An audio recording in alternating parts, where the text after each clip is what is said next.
Kita dari Poros Alumni Gerakan Pro Demokrasi hari ini mengadakan talk show atau nobar debat cawapres.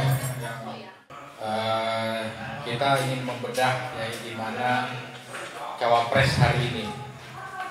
Ini tentang lebih berat ke ekonomi, mungkin dosen fakultas ekonomi kan mungkin akan lebih banyak membedah hal itu. Tapi kalau kita lihat latar belakang background ya, kalau kita lihat kita pernah lihat Bagan ya, Cak Imin itu 19 tahun ya di legislatif, lalu Pak Mahfud itu 1 tahun ya di legislatif, lalu di eksekutif dan di yudikatif komplit. Bahkan Gibran wakil presiden yang nomor urut 2 itu 2 tahun di eksekutif. Gibran itu kan berangkat dari pengusaha ya, maka harusnya dia bisa mengangkat bagaimana usaha-usaha ke depannya UMKM. Cuman yang kita lihat sekarang narasi yang dibangun oleh Gibran malah bagi-bagi susu. Sesuatu yang menghambat ekonomi Indonesia untuk maju ada bidang income trap, kemudian ada ekonomi digital. Nah, bagaimana harusnya ke depan ekonomi Indonesia? Saya pikir betul bahwa Indonesia akan mengalami bonus demografi ya ke depan. Kita punya angkatan muda yang sangat banyak, yang mana ini banyak yang bilang bahwa ini pisau bermata dua. Jadi kalau misalkan anak mudanya pada produktif, ini berarti akan menjadi surplus gitu ya. Kita akan menghasilkan pendapatan yang tinggi karena usia produktifnya banyak. Tapi ketika anak mudanya ini malas-malasan atau jadi pengangguran, nah ini jadi bumerang karena jadi beban. Karena konsumsinya anak muda juga paling tinggi gitu ya. Konsumsi paling tinggi, kalau jadi beban, bebannya makin tinggi. Makanya dibilang sebagai pisau bermata dua. Kemudian yang kedua yaitu lapangan pekerjaan tentunya ya. Saya pikir Indonesia nggak bisa lapangan pekerjaan ya, asalkan ini terkait dengan hukum juga nggak bisa lepas, ekonomi nggak bisa lepas dari hukum ya. Mungkin selanjutnya ke pengantin kita yang terakhir, ke Kang Iman. Maka Kang Iman silakan dipaparkan bagaimana tentang tema debat kita malam ini dari kacamata teman-teman disabilitas. Kita dari kacamata disabilitas untuk ketiga bakal calon, ketiga paslon kita yang paling mendominasi dalam kacamata disabilitas adalah ini paslon nomor 3. Karena di setiap kegiatan dan apapun itu, apalagi kan backgroundnya dari Pak Mahfud dan Pak Ganjar dulu selalu aktif di dalam penanganan para disabilitas ya khususnya. Nah kalau yang nomor 3 karena beliau juga pernah jadi gubernur Jawa Tengah dan istilahnya teman-teman disabilitas Jawa Tengah juga sudah merasakan bagaimana apa yang pernah diberikan atau menjadi prioritas seperti pembuatan sekolah-sekolah SLB, pembuatan infrastruktur yang lebih memadai buat disabilitas karena disabilitas kan berbagai disabilitas.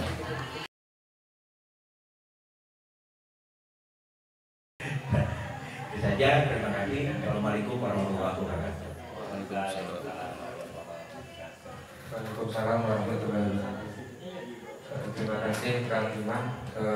Tadi sudah dijelaskan oleh Kang Iman bagaimana tadi banyak disinggung mengenai calon logika kan ya, Pak Ganjar Pranowo begitu perhatiannya kepada teman-teman disabilitas dan tentu banyak harapan dari kawan-kawan disabilitas kepada Presiden kita ke depan agar teman-teman disabilitas diperhatikan sama pentingnya dengan warga masyarakat yang lainnya. Kebetulan kemarin hari ini saya baca mengenai IKN ya. Jadi tapi memang sudah saya perhatikan dari setahun ini, memang secara konsep itu bagus sekali, dan memang kalau menurut saya itu sebenarnya salah satu istilahnya revolusi lah buat negara kita. Kita pindah ibu kota dengan membangun kota yang baru. Yang saya perhatikan beberapa kali Presiden Jokowi ke luar negeri, dan setahu saya salah satu temanya itu pasti cari investor buat IKN.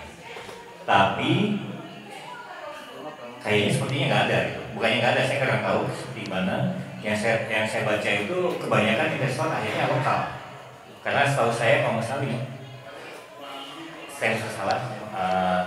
koreksi kalau saya salah, itu 50-50. Jadi lokal 50, luar 50. Ini barangkali saya salah. Mungkin dari panelis ada yang bisa menanggapi? Ya, mengenai IKN memang kalau dari sisi investasi agak sulit untuk memprediksi kapan balik modalnya secara IKN-nya ya. Tapi kalau secara nasional Indonesia-nya memang menarik dengan adanya IKN, karena kan harapannya itu kan sebenarnya adalah mengubah paradigma.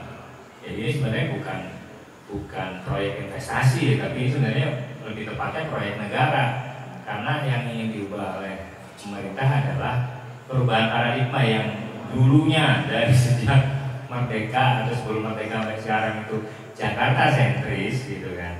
Ini harus diubah si paradigma Jakarta sentris. Nomor urut 3 Bapak Haji Ganjar Pranowo SHMIP dan Bapak Profesor Dr. Haji Muhammad Mahfud MD.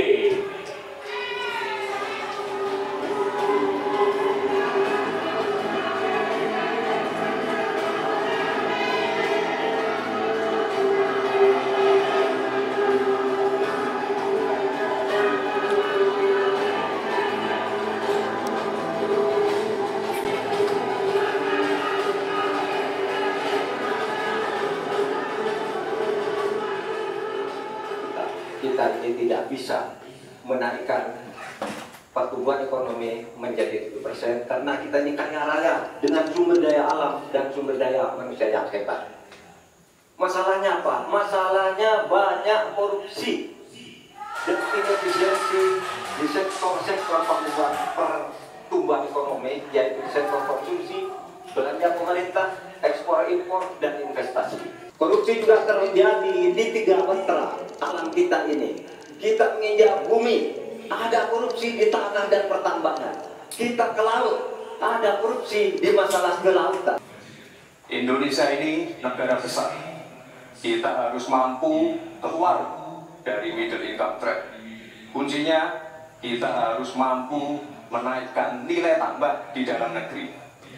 Saya punya pelajaran yang penting selama saya berjuang di politik.